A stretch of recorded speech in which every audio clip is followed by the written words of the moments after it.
오늘 우리에게 주시는 하나님의 말씀은 누가복음 17장 1절로 10절까지의 말씀입니다.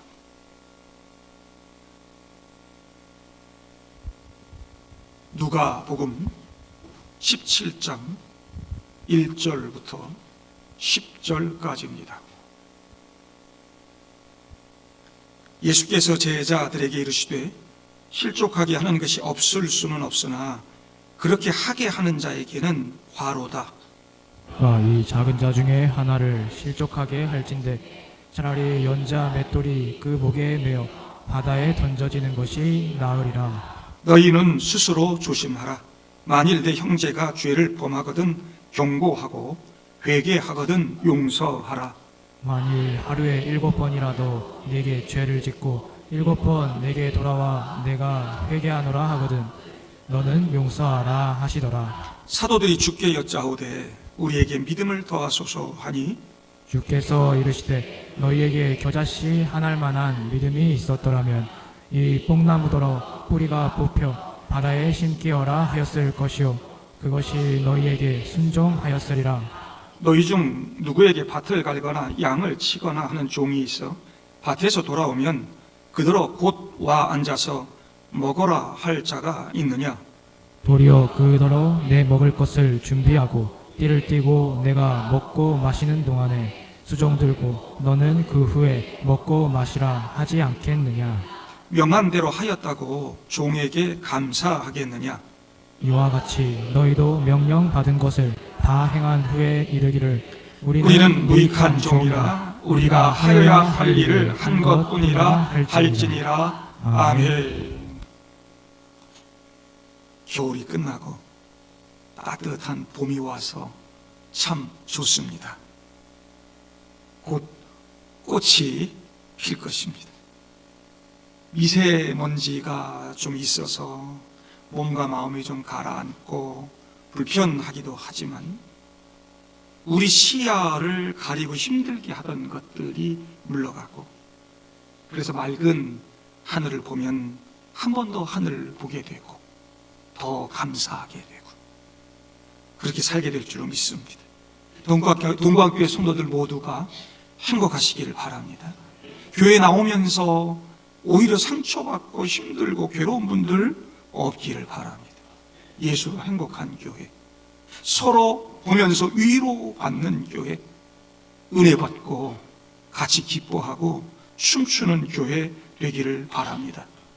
목회하면서 참 힘든 거는 매일같이 설교 준비하는 거, 주일마다 돌아오고 새벽기도 금요기도 해 늘 설교하고 가르치고 이런 사역들 해야 되는데 그것도 물론 힘들기도 하지만 더 힘들고 어렵고 마음 아픈 일은 교회 안에서 함께 관계를 맺고 공동체를 이루는 우리 성도들 사이에 일어나는 문제들, 그런 것들이 참 힘이 듭니다. 나 시험 들었어. 나 상처받았어. 나 이제 교회 안 나가. 이런 일들. 가정과 목장 안에서, 전도회 안에서, 각종 소그룹 모임들 속에서 끊임없이 이런 일들이 일어나죠. 상처를 주고 상처를 받는 일들. 성도들이 서로 괴로워하고 마음 아파하고 그러다가 교회를 떠나기도 하고 교회 나와서 믿음 생활하는 것이 하나도 행복하지 않고 마음이 무겁고 이런 것들이 자꾸 하나하나 쌓여가면 그런 교회는 점점 병들게 되는 것이고 건강한 교회로, 아름다운 교회로 성장해 가지 못하는 것이죠.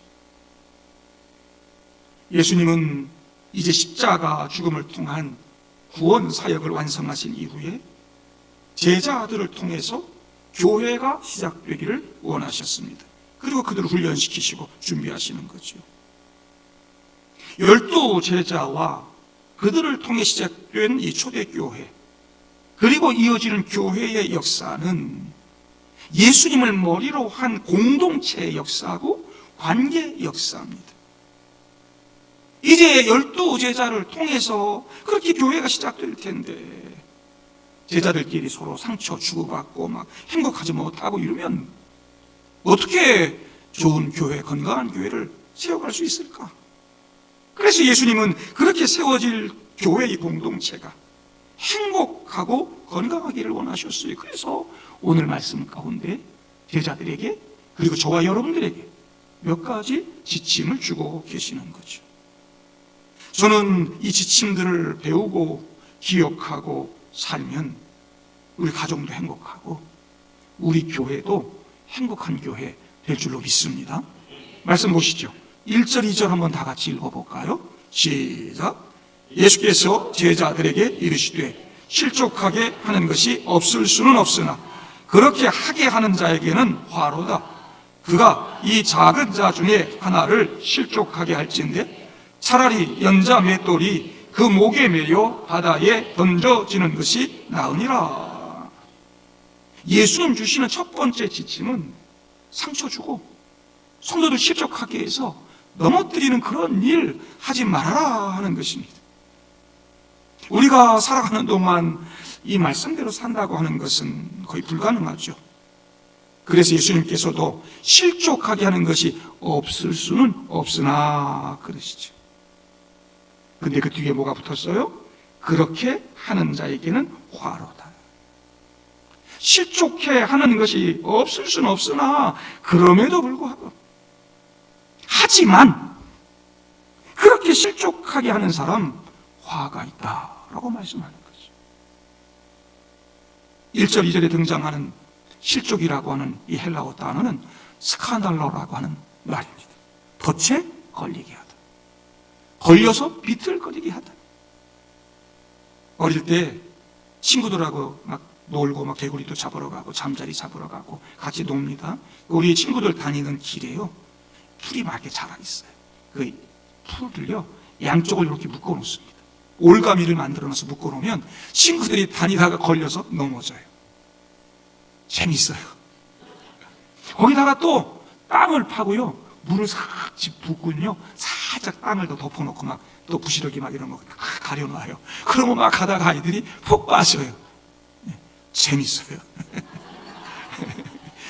나에게는 장난이었는데 그 장난이 실족을 당한 친구에게는 얼마나 아프고 괴롭겠어요. 그때 뭐 운동 하나밖에 없는데 운동화 다 젖고 막 그러죠. 종종 진짜 아프게 넘어져가지고 다리 다 까지고 다리 부러지고 이런 경우도 있단 말이죠.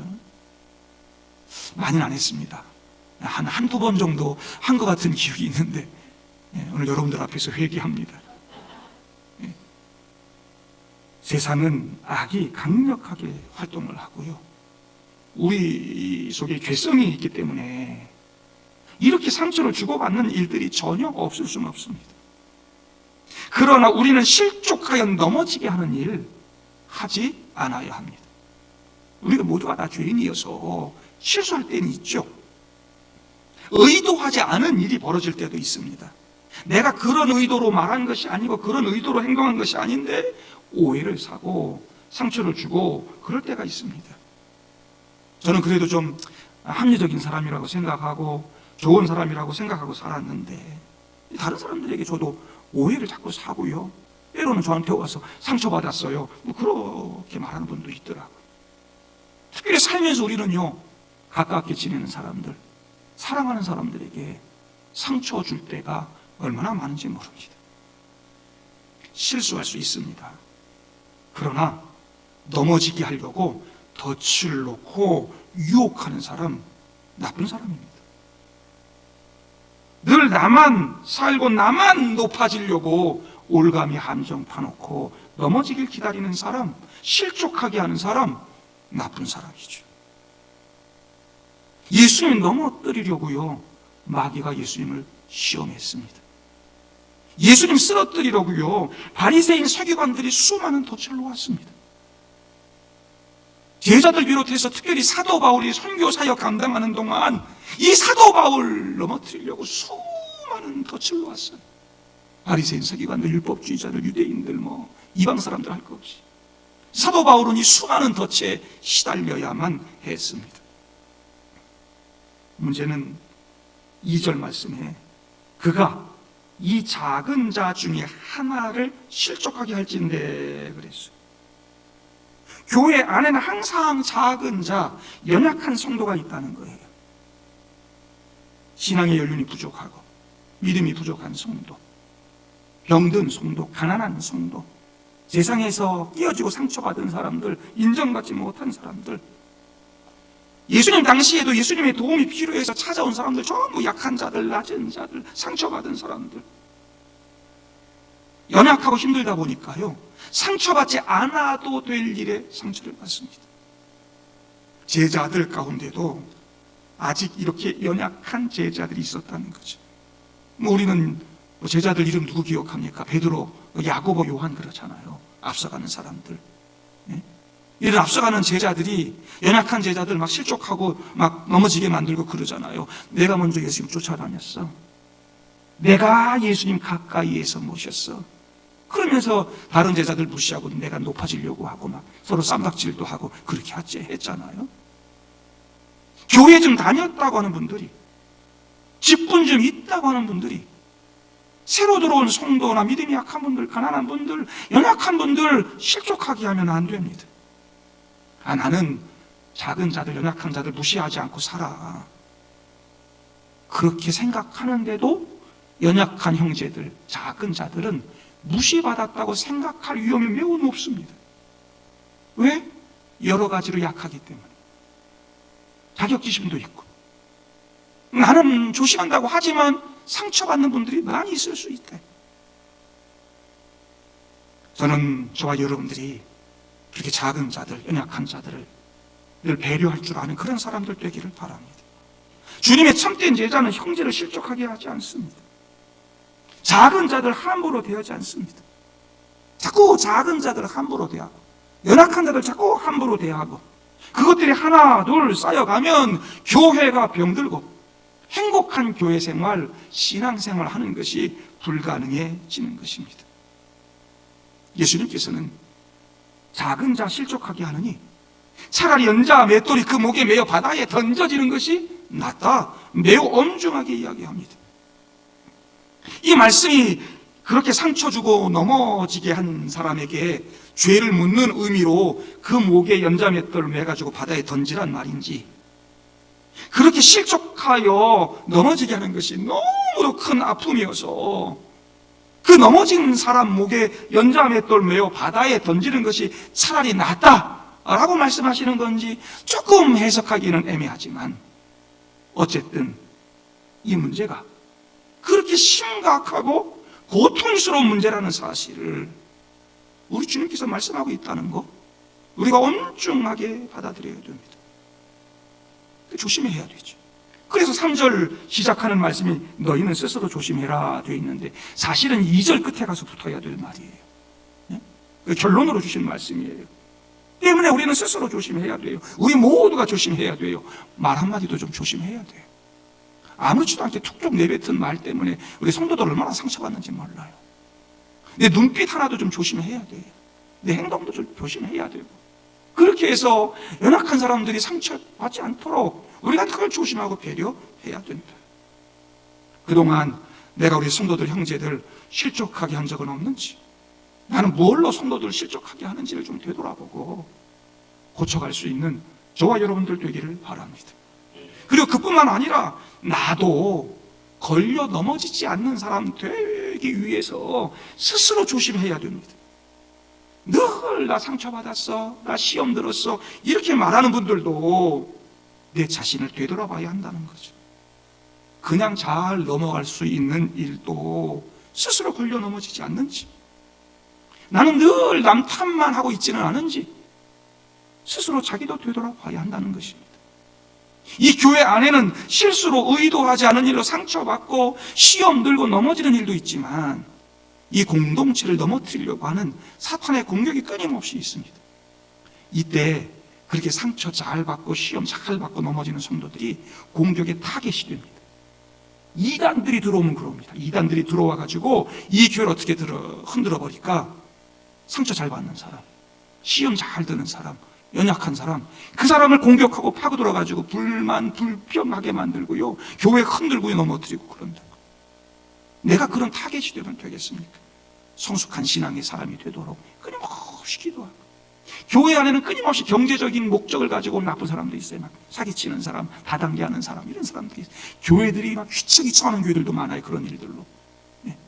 그런 일들로 타겟이 않도록 우리 스스로가 조심하고, 상처 주지 않고 상처받지 않는 성숙한 마음, 사랑의 마음을 가지고 서로 소통하면서 행복한 동광교회를 함께 만들기 위해서 노력하는 저와 여러분들 되기를 바랍니다.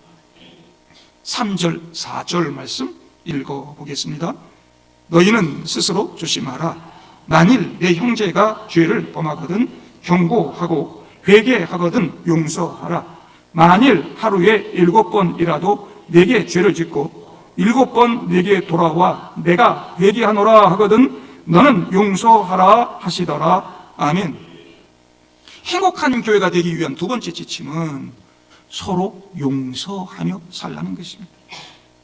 그렇게 나를 넘어지게 하고 상처를 주는 사람이 있을 때, 그리고 우리 교회 공동체를 병들게 하는 죄를 짓는 성도가 있을 때, 그렇다고 진짜로 연자미의 돌 목에 매가지고 바다에 던지겠냐고요. 그 사람하고 평생 원수가 돼가지고 막 죽고 죽이는 일 하겠냐고요. 그건 교회 공동체가 아니고 조폭이나 하는 일입니다. 영화를 보면 종종 나오죠. 돌 매달아가지고 바다에 던지는 거. 그 조폭들이 그래, 조폭들이. 이런 일들이 교회 안에서도 끊임없이 있습니다. 실제로 정죄만 하고 싸움하는 교회들 여러 봤습니다. 조폭들 저리 가랍니다. 서로 멱살 잡고 막 싸우고 막 바리게이트 치고 막 못 들어와. 그 교회 안에서 싸움하고, 자기들 힘이 부족하면 조폭들 데려와서 싸우고 그럽니다. 왜 교회를 이루었는지, 왜 교회를 나오고 있는지, 신앙생활 뭐하러 하는지 잘 모르겠더라. 우리 모두는 죄인입니다. 누구나 죄를 지을 수 있습니다. 그러니 주님께서도 죄를 짓는 사람이 있으면 먼저 경고하라고 이야기하죠. 다른 성경적인 표현들로 우리가 바꿔 말하면 권면하라는 것입니다. 가서 얘기 잘하고 권면하고 경고하고, 그렇게 해서 회개하면 용서하라는 거죠. 이 현대 교회가 행복하지 않은 가장 강력한 이유 중에 하나는 용서를 상실하고 사랑을 잃어버렸다는 데 있습니다. 나도 죄인이고 실수할 수 있는 사람이죠. 나도 실수하고 죄를 지을 수 있는 사람입니다. 그때 우리는 예수님이 나뿐 아니라 저 사람을 위해서도 십자가 위에서 피 흘려 죽으시고 용서하셨다는 것을 기억할 수 있어야 됩니다. 예수님이 회개하면 용서하라고 하시는 말씀 떠올려야 됩니다. 심지어 4절에 하루에 7번이라도 내게 죄를 짓고 7번 또 돌아와 잘못했다고 회개하면 용서하라 그러신다. 여러분, 7이라고 하는 숫자는 완전 숫자입니다. 끝까지 완전하게 용서하라는 의미죠. 당시에 7번 용서해주면 이건 율법을 뛰어넘는 대단한 용서예요. 그것도 하루에 7번? 이야. 마태복음에서도 비슷한 내용이 나오는데 베드로가 예수님께 물어요. 주여, 형제가 내게 죄를 범하면 몇 번이나 용서하여 주리까? 7번까지 하오리까? 남들은 한 서너 번 하면 잘하는 건데 자기는 7번까지 하오리까? 그러면 그래, 잘했다, 칭찬할 줄 알았는데 예수님께서 뭐라 그래요? 7번뿐만 아니라 70번씩 7번도 할지니라 그런다. 우리는 그동안 이 말씀 들으면서 70번씩 7번 490번만 용서하라는 말이 아니고, 아까 완전수란 얘기했죠. 끝까지 용서하라는 말씀입니다. 끝까지 용서해라. 그게 기독교입니다. 이런 설교를 우리 수없이 들어왔습니다. 70번씩 7번이요? 70번씩 7번은커녕 7번도 힘든 거 아닙니까? 하루에 7번 누가 나한테 그렇게 하고 또 회개하고 또 그러고, 한번 생각해 보세요. 가능한 일인가, 용서? 그냥 한 번도 어렵잖아요. 예수님만 가능한 이야기 아닌가 이거? 성도 여러분, 70번씩 7번 완전하게 끝까지 이런 거 생각하지 말고 그냥 7번만이라도 한번 해보면 어떨까? 아니, 7번 그것도 쉽지 않아요. 우리 주제에 다 같은 죄인끼리 서너 번이라도 한번 해보면 얼마나 좋을까. 우리에게 이 끝까지 완전하게 이 말이 가당키는 한 말입니까? 3번만이라도 해보면 다행이다. 그래도 우리가 예수 믿는 사람들 아닙니까? 교회 다니는 사람 아닙니까? 그게 좀 달라지긴 해야 되잖아요. 사랑받을 자격이 없는 나를 사랑하신 그 예수님의 사랑을 알고 느끼고 배우는 사람이 한번 돼보자. 죄 때문에 죽은 나를 용서하시고 살려주신 그 예수님의 사랑, 예수님이 나 때문에 십자가 위에서 그렇게 피 흘리시고 죽으시고 나 용서해 주셨는데 나도 용서하고 사랑하며 살아야지. 저는 우리 그리스도인들이 좀 잃어버린 양심을 좀 되찾았으면 싶어요. 좀 양심 있는 사람이 돼야지. 권력 있고 돈 좀 있고 힘 있는 사람들 요즘 사는 거 보면 정말 양심이 없어. 요즘 양심이라는 말 안 써요. 정말 양심이 없어. 운전하다 보면 주차하다 보면 정말 양심 없는 사람들 참 많아. 끊임없이 사람들 모이는 장소에 가면 참 저 사람 양심 없다 이런 사람들 많아. 우리 그런 소리는 듣지 말고 좀 살았으면 좋겠다. 나는 아무렇게나 해도 돼. 나에게는 무한관대. 다른 사람에게는 하나도 하면 안 돼. 막 엄정하게 막 무정하게 대하는 그런 사람들. 나는 법을 하나도 안 지키면서 다른 사람에게는 무조건 법 지키라 그러고. 가정이든 회사든 교회든 이 사회 공동체가 그렇게 하면 행복할 수가 없습니다. 좋은 마음씨를 가진 사람들, 좀 착한 마음 가지고 사는 그리스도인들 될 수 있기를 바랍니다. 그렇게 좀 같이 살고 우리 착한 마음씨 가지고 좋은 마음 가지고 그래도 용서하려고 노력하고 사랑하려고 노력하고 그렇게 살아야 행복한 공동체가 되고 행복한 교회가 되는 것이지요. 목사님 70번, 17번 그거 어려우니 서너 번이라도 얘기해 주시니까 마음이 훨씬 가벼워요. 이런 마음도 드시겠지만 그것조차도 사실은 불가능한 이야기처럼 들려서 날마다 저도 기도하면서 내 가슴을 치며 느끼는 것은 그래서 우리 예수님 필요하다. 예수 없으면 못 살아. 그래서 성령님의 권능이 나의 능력이 되기를 더 기도하게 되고요. 우리 그리스도인들이 여러분 예수 믿고 예수님 닮아가는 이 성화의 과정은 내 죄성을 가진 인간의 모습 이것 가지고는 불가능해요. 3-4번 용서하는 것도 불가능해요. 한 번 용서도 안 되는데 뭐. 그래서 예수님 내 마음에 들어오셔야 돼요. 예수님 함께 해주셔야 돼요. 성령님의 권능이 나의 능력에 대해서 끊임없이 나 도와주시고 인도해 주시고 일으켜 주시고 그냥 참을 수 있도록 응원해 주시고 이게 필요하죠. 우리 동방교회 성도들 성령님의 권능이 나의 능력이 돼요. 끊임없이 서로 사랑하고 살고 용서하고 살고 오늘 70번씩 7번이라도 용서하라고 말씀하시는 하루에 그렇게 7번 못된 짓 하고 또 와서 회개하고 자꾸 그러는 사람들 끝까지 용서하셨던 예수님 닮아가는 저와 여러분들 될 수 있기를 바랍니다. 제자들도 예수님 말씀 듣고 그거 참 안 될 것 같으니까 5절부터 뭐라 그러느냐 5절 6절 한번 읽어보죠. 시작.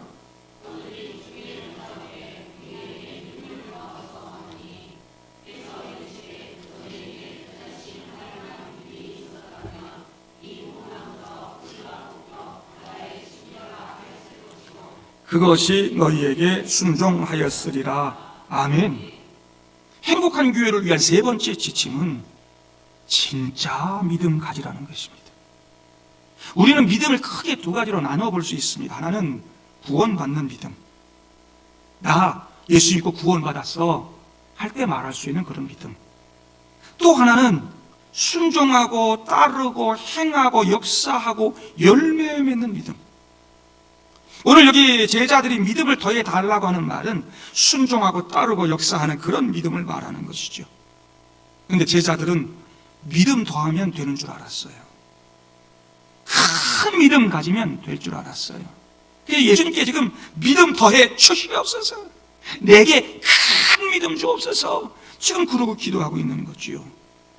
그런데 예수님 뭐라고 그럽니까? 너희에게 겨자씨 한 알만한 믿음이 있었더라면 지금 눈앞에 보이는 이 뽕나무더러 뿌리가 뽑혀 바다에 심기우라 하였을 것이요 그것이 너희에게 순종하였으리라. 야, 이런 이런 말씀을 주님이 주세요. 여러분, 겨자씨는요, 여러분들 아는 참깨, 들깨, 작은 씨앗보다 더 작습니다. 집에 가셔가지고 손톱깎이를 딱 가지고 새끼손가락 제일 끝에 내가 집을 수 있는 만큼 집어가지고 딱 자르면 그거 겨자씨 비슷할 거예요. 후 불면 날아갑니다. 그거 하나만 있어도 된다는 거죠. 크냐 작냐의 문제가 아니라는 거지. 작아도 진짜냐 하는 것입니다. 제자로 그리스도인으로 사느냐, 정말 예수를 신뢰하고 그 말씀대로 살고자 하는 신앙의 정체성이 있느냐, 예수를 따라가면서 예수를 신뢰하고 그 말씀을 들고 사느냐. 제자들에게 필요한 것은 더 크고 더 많은 믿음이 아니라 작더라도 참된 믿음이었어요. 여러분, 세상의 골리앗 같은 큰 거인들 이기는 믿음은 골리앗보다 더 큰 믿음이 아닌 것입니다. 다윗은 골리앗보다 작고 연약했습니다. 그러나 다윗은 진짜 믿음을 가졌습니다. 하나님의 이름을 신뢰하고 믿음으로 당당하게 나아가는 하나님의 사람이었습니다. 내 믿음 작아도 됩니다. 진짜면 되는 것이죠. 참된 믿음 가지면 되는 것입니다. 내 믿음 커봐야 소용없습니다. 교만해지기는 하지. 내 믿음 작아도요, 하나님이 크시잖아요. 하나님이 위대하시잖아요. 내가 정말 우리 주님 신뢰하고 믿음 가지고 진실한 믿음 가지고 살면 큰 믿음 없어도 주님께서 크게 역사하시다. 정말 중요한 것은 내 믿음의 크기가 아니라 내가 믿는 그 하나님이 얼마나 크신 분인지를 신뢰하고 그분 믿고 따라가는 것. 하나님께 대한 믿음만 확실하다면 내 믿음이 크든 작든 하나님 역사해 줄 겁니다. 뽕나무 뿌리가 뽑혀가지고 막 바다에 심기오라 그러면 저벅저벅 걸어가서 바다에 빠지는 그런 역사. 말도 안 되는 일, 상상할 수 없는 일들이 우리들 가운데 있을 것입니다. 이 땅에 기독교인들이 수도 없이 많지만 그럼에도 불구하고 이 시대는 불신의 시대입니다. 새벽에 보았듯이 귀신 들린 아이가 그 아이 데리고 왔는데 예수님 마침 안 계셨어요. 제자들이 고치려고 애썼지만 못 고쳤어요. 예수님 오셔서 뭐라고 그럽니까? 제자들에게 믿음 없는 세대라, 패역한 세대라고 막 책망하지 않습니까? 과연 우리에게 그런 믿음이 있는가요? 주인의 상에서 떨어지는 작은 부스러기 그것만큼 가지고서라도 그것만 주시면 내 딸 살 수 있을 것입니다. 살릴 수 있을 것입니다 하는 그런 믿음, 그런 간절함이 우리에게 있는가? 그 수로보니게 여인이 가졌던 그런 믿음이 과연 우리에게 있는가? 뭘 더 원하십니까? 뭐 얼마나 더 커지길 바라십니까? 더 겸손하게 진실되게 이 수로보니게 여인과 같이 정말 작은 거 하나라도 주님 그걸로 나는 만족합니다. 간절함 가지고 역사하고 나가면 하나님 함께 하셔서 놀라운 기적을 일으킨다. 저는 저와 여러분들이 그런 진실한 믿음 가지고 함께 살면서 날마다 우리 삶 가운데만 뽕나무 뿌리가 뽑혀가지고 바다에 빠지는 그런 역사들 보면서 우리 하나님 역사하시는 그런 은혜들을 보면서 함께 박수 쳐주고 함께 기뻐하고 즐거워하는 행복한 교회 될 수 있기를 주님의 이름으로 축복합니다. 마지막 말씀 보죠. 7절부터 10절까지 말씀 보겠습니다. 시작.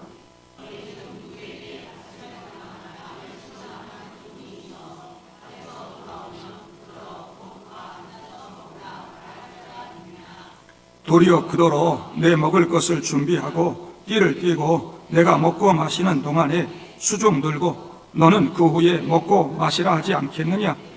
명한대로 하였다고 종에게 감사하겠느냐?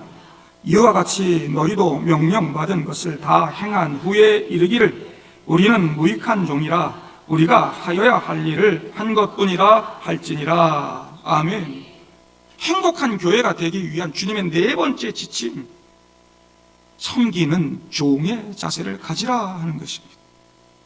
이거 역시 쉽지 않습니다. 우리 모두가 대접받기만 원하잖아요.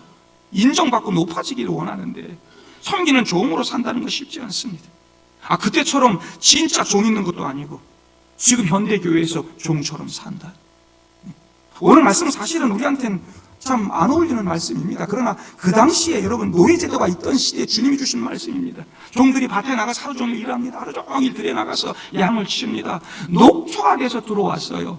그러면 주인이 여기 뭐라고 그래요? 곧 와 앉아서 먹으라. 그럴 주인이 어디 있겠냐는 것입니다. 야, 수고했어. 빨리 와. 쉬고 밥 먹자. 이런 주인 하나도 없다는 것입니다.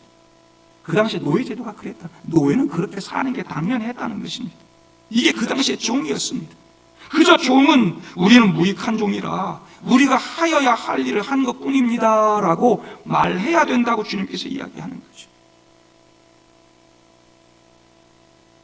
이 말씀에 순종하고 헌신하고 충성한 성도들로 인해서 그동안 동방교회가 평안하게 왔습니다.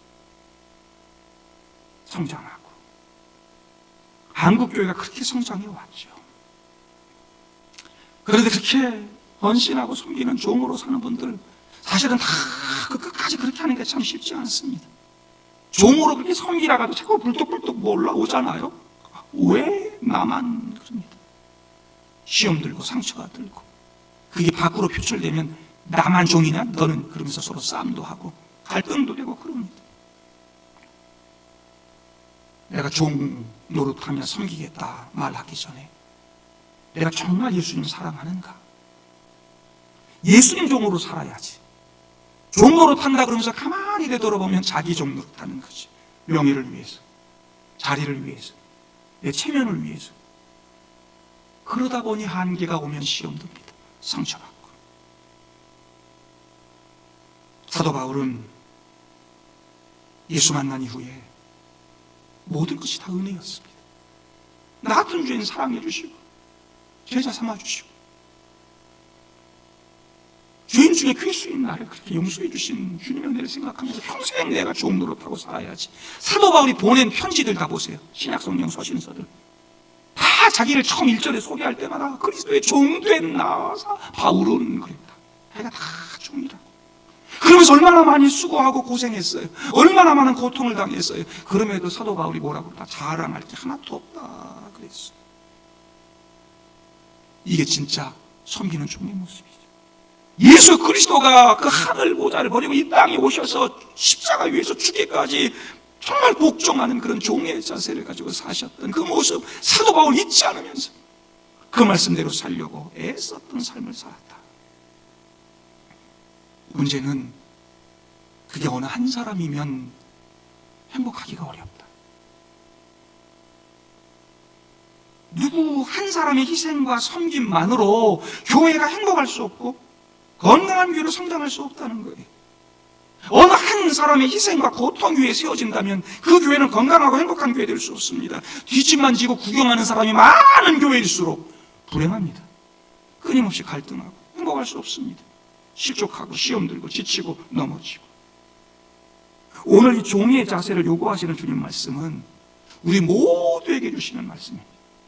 높은 자 낮은 자 강한 자 약한 자 모두에게 우리 모든 성도가 다 종의 자세를 가지고 살아야죠. 종의 자세를 가지고 서로 섬길 때 우리 모두가 행복할 수 있는 것입니다. 그동안은 너무 한쪽의 희생을 강요하고 살았어요. 남자가 여자 희생 강요하고 남편이 부인의 희생을 강요하고. 여러분 집에서 똑같이 맞벌이 하면서 부인도 하루 종일 밖에서 일하고 들어왔는데 저녁에 남편은 그냥 씻고 누워가지고 소파에 누워서 이거 가져와라 저거 가져와라 이 리모컨 들고 TV 그냥 채널만 바꿔가면서 아내의 희생만을 요구하고 그러지 않습니까? 무슨 상전인 마냥 아내의 섬김만 받으려고 그러지 않습니까? 이 땅의 삶의 소리가 정말 다른 사람의 희생 속에 나만 살고자 하는 그런 마음들 참 많이 갖고 살아요. 그러지 말아야 됩니다. 교회 안에서도 우리 모두가 함께 섬기는 종의 자세를 가지고 함께 섬기고 함께 세우고 그래야 우리 서로가 행복할 수 있다. 특별히 주님의 네 번째 지침은 주인 행세하고 살아가는 사람들이 배워야 할 자세입니다. 이 말씀에 초대교회에 성도들이 은혜 받아가지고 이 당시에 노예제도가 있던 시대니까 로마 제국에 있었던 시대니까요.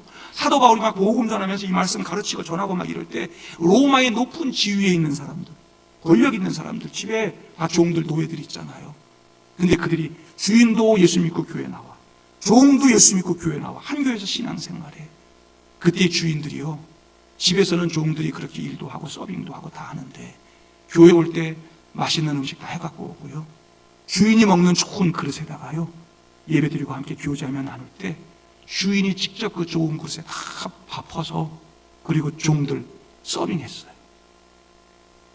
그게 로마를 복음으로 정복할 수 있었던 원동력이 되는 거예요.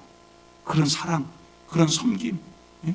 아직 노예제도가 있어서 집에는 종이지만, 노예지만 교회 안에서 한 형제 자매가 돼서 함께 종의 자세를 가지고 섬기고 함께 세워주고 교회가 행복하게 성장해 갈 수 있었다. 작은 자를 섬기고 함께 세워가고, 이거 은혜 받은 예수님의 제자들이 마땅히 해야 될 일입니다. 은혜 받았으면서, 사랑받고 용서 받았으면서 늘 우리는 보상받기만을 원하잖아요. 칭찬받기만을 원하잖아요. 교회 나올 때도 주여 그냥 축복 주옵소서, 그냥 복 주세요. 엄청 교회 나오면 기대하고 막 보상 바라고 그러는데, 하나님이 오히려 기대하셔야지. 하나님께 뭘 기대하지 마세요. 하나님이 얼마나 많은 사랑 주셨어요. 자신의 독생자 예수 그리스도까지 보내서 나를 구원해 주시고 영원한 하나님 나라 백성 삼아 주셨는데, 나는 하나님께 뭘 달래? 권리가 있는 것처럼. 그 권리는 사실 하나님께 있는 거예요. 때문에 우리는 그 주님의 은혜를 받은 그 마음 가지고 섬기며 살아야 되는 거죠. 그렇게 할 때 나를 통해 복음이 증거되고 교회가 행복한 교회가 될 수 있는 것입니다. 저와 여러분 모두가 함께 우리 동광교회를 그렇게 행복한 교회로 세워갈 수 있기를 바랍니다. 서로 실족하게 하는 일을 하지 않도록 늘 조심하고, 서로 용서해주고, 진짜 믿음 가지고 더 낮은 자세로 더 겸손하게 종의 자세를 가지고 섬기는 저와 여러분들 되기를 바랍니다. 그렇게 하면 우리 동광교회가 행복한 교회가 될 줄로 믿습니다. 집에 돌아가셔서 내가 어떻게 바뀌어야 될까? 오늘 이 4가지 지침 가지고 내가 어떤 거 고치고 어떻게 살아야 될까? 어떻게 행하고 살아야 될까? 목장 모임 하면서도 이 말씀 가지고 나누면서 그런 것들 다 체크하시고, 내가 부족하지만 연약하지만 내게 겨자씨할 만한 믿음, 이거 가지고 신실한 믿음 가지고 주님 말씀을 순종해서 우리 교회가 행복한 교회가 되고, 우리 동강교회에서 행복 신앙생활하는 모든 성도들이 그가 누구든 이 세상에서 어떤 아픔을 갖고 있든 동강교회에 나와서 다 행복해하고, 나도 행복하게 신앙생활하는 그런 사람 되게 해주세요. 그렇게 기도하고 살아서 우리 동강교회가 진짜로 행복한 교회가 되기를 주님의 이름으로 축복합니다. 기도하겠습니다.